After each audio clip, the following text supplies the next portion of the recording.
নবীজির পিতামাতা জান্নাতি না জাহান্নামী? দেখেন তো কত বড় কঠিন প্রশ্ন।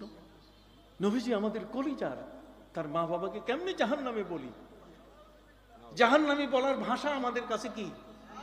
আমরা জানি নবী করিম সাল্লাল্লাহু আলাইহি ওয়াসাল্লাম মা বাবার কবর যখন জিয়ারত করতে গেছেন, তখন আল্লাহ তাআলা কুদরতি ক্ষমতায় তার মা বাবাকে জিন্দা করে নবীর হাতে কালেমা পড়ার সুযোগ করে দিয়েছেন।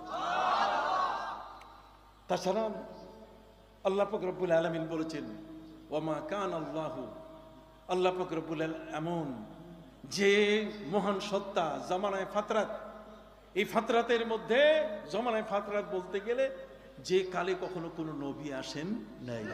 ওয়ালা তাজিরু ওয়াজিরাতুন বিজরা উখরা ওয়ামা কুন্না মুআজ্জিবিনা হাত্তা নাবআসা রাসূলা।